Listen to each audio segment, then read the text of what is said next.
Salut, mercredi 2 octobre 2024. Bon, là, on va parler, enfin, ils vont parler des casques bleus. Hein, parce que moi, je ne savais pas qu'il y en avait 11 000, il y a 11 400 casques bleus à la frontière entre le Liban et Israël, normalement pour empêcher la guerre. Sauf qu'il va nous expliquer. Donc évidemment, les casques bleus, ils sont là, non pas pour empêcher la guerre, hein, depuis le début, hein, depuis 2006, hein, mais pour protéger Israël, au cas où le Hezbollah attaque. Mais comme c'est Israël qui attaque le Liban, ah là c'est marrant, là la fini, ah bah non, mais c'est pas là, vous allez voir la journaliste, mais c'est pas leur mission, mais c'est pas leur mission.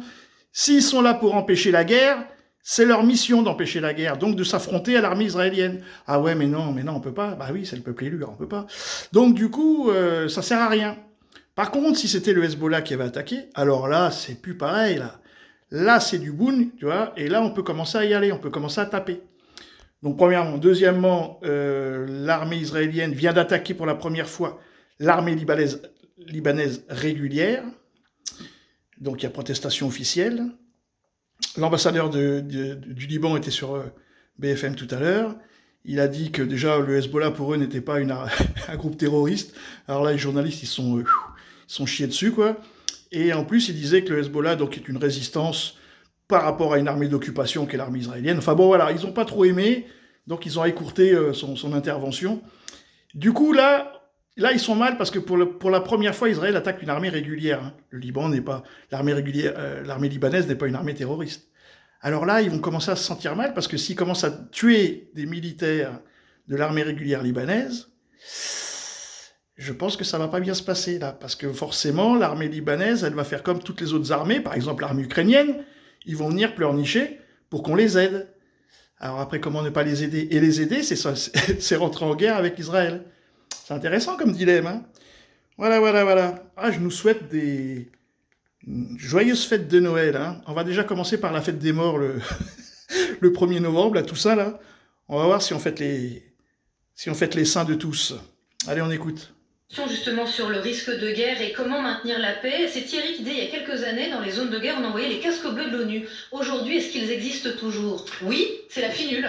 Voilà, c'est la force d'interposition des Nations Unies qui est là depuis des années. C'est 11 000 hommes, dont 700 Français. En cas de véritable opération terrestre d'invasion, on peut le dire comme ça, d'Israël au Liban, au sud-Liban, eh bien ces casques bleus seraient en première ligne. Sauf qu'ils ne peuvent pas intervenir. Ils n'ont pas le droit, ils sont là pour être des boucliers, je dirais, avec les fameux casques bleus, pour empêcher que la guerre ne dégénère. Alors qu'est-ce qui se passerait? Eh bien là aussi c'est très compliqué parce que d'abord il faut les mettre en sécurité, c'est 11 000 hommes, c'est beaucoup, et c'est l'un des dangers effectivement de cette confrontation à laquelle on assiste, c'est qu'elle prenne une dimension telle que ça mette en péril les casques bleus. Évidemment, on pourrait se dire que les casques bleus seraient là pour empêcher la guerre et s'interposer. Sauf que c'est pas leur mission. Voilà, et donc on est inquiet pour le sort des 700 Français. Que décidera le président de la République en cas de guerre généralisée? Est-ce qu'on évacuerait ces casques bleus?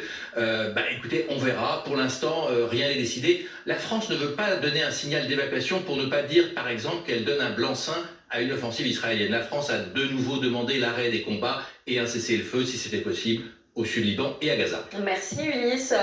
Alors le plus drôle, ça serait quand même d'évacuer 11 000 militaires. Parce qu'évacuer des civils, je veux bien, mais les militaires, normalement, ils sont payés pour se battre. Là, on parle quand même de les évacuer. Évacuer 11 000 militaires. Mais si jamais ils font ça, les casques bleus, c'est fini dans le monde entier. Plus personne ne voudra les voir. Hein. Parce que si Alors ça, faire chier les pauvres, les pays pauvres, alors là, ils sont présents. Hein. Par exemple, en Centrafrique. Bon, mais ça, on va pas revenir. On parle pas des viols et tout ça. Hein. Mais alors, dès qu'il faut se battre contre une vraie armée, surtout l'entité maléfique, alors là, par contre, tout le monde se chie dessus. Salut les amis.